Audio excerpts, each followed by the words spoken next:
Folks, as recovery continues post-Hurricane Melissa, the Jamaica Public Service brought critical services directly to residents in Beeston Spring, Westmoreland. Never heard of Beeston Spring.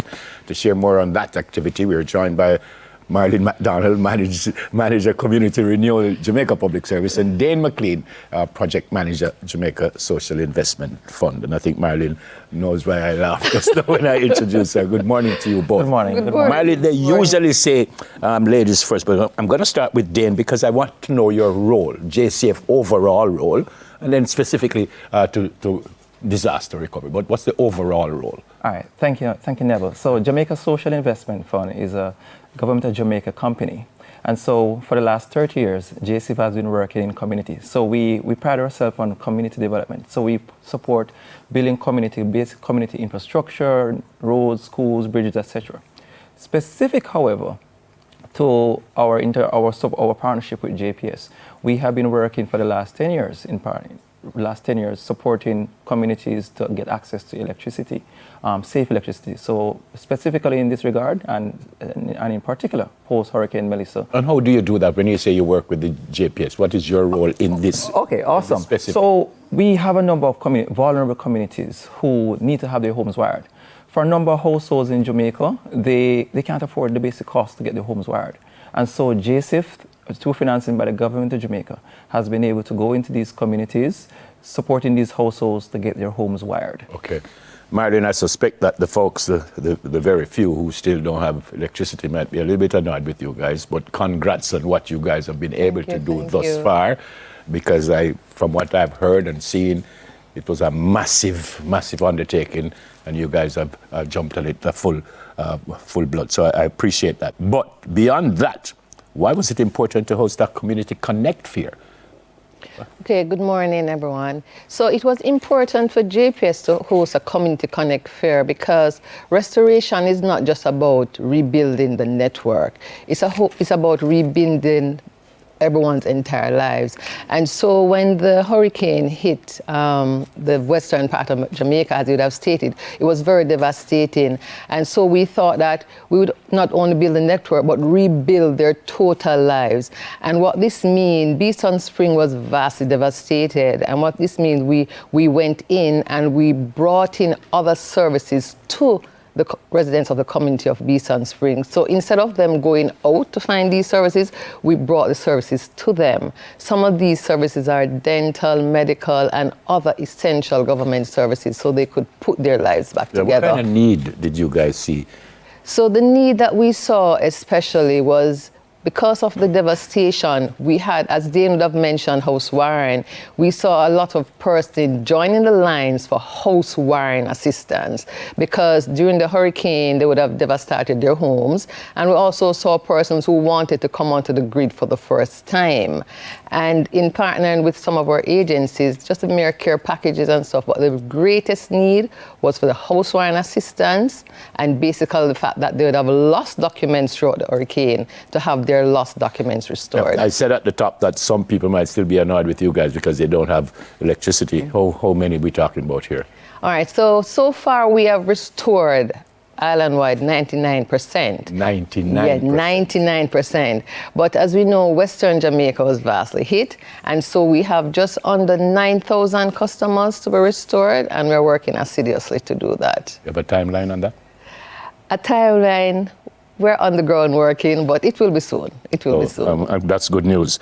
So, Mas Dane, how can residents apply for assistance, and what happens after residents submit their applications specifically? Okay, so there are a number of modalities by which residents are able to access the assistance for the project.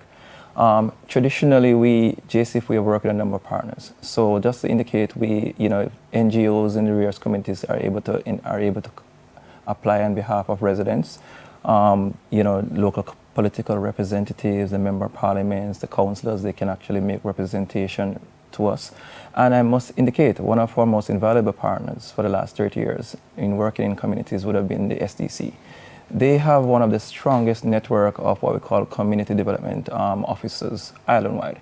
And so they're able to actually go in, they are actually on the ground in a number of these communities where they see some of the most vulnerable residents who may not know about the services that we are offering.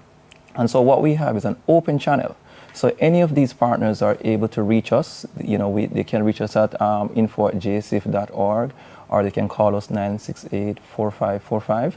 And once we receive that request or an indication that there is a need, then the team quickly mobilize to see how best we can respond to that situation. What can I apply for?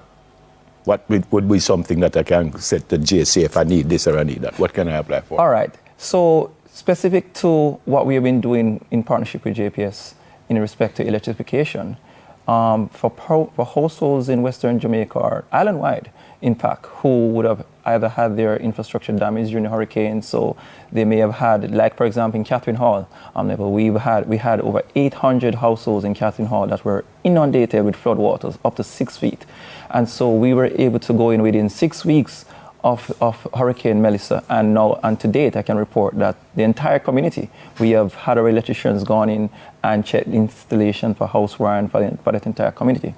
And that's the service we want to extend. We are currently in another 9 different communities island-wide, and so households. So if your circuit is damaged, if you would have had once you are not able to access electricity safely from JPS, and we are able to bring in our electricians, that's our mandate. So we go in and we get you to that point where once JPS grid infrastructure is ready to go, you can safely access electricity through our support. Is there a cost to anybody for what you guys do? It's absolutely free to the beneficiary. Beautiful. You have some partners that you mentioned earlier. You want to tell me some of them? Sure. We couldn't do this without partnership, and one of our main partners is the JSIF. We had Food for the Poor, Digital Foundation, NHT, the NIS, Youth Innovation Center, Campari. We also had PATH, RADA, Land Agency, the Jamaica Constabulary Force, the SDC, and a whole host of many others. Like you drink spirulina like me, man. You remember good. You remember all of them.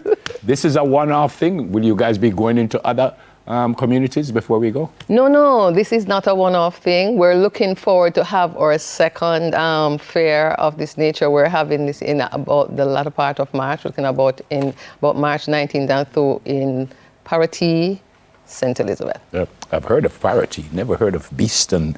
What's it called? Beeston Spring. Beeston Spring. Good morning to the folks in Beeston. I forgot to come down. Great to see you both. Thank you so please much. Tell you folks, we thank them for what they're doing for our colleagues, our Jamaicans. Thank you. Yeah, we're happy to serve. Yeah, man. God bless you both. Thank you Marilyn so much. McDonald, Manager, Community Renewal, the Jamaica Public Service, and Dane McLean, Project Manager, Jamaica Social Investment Fund.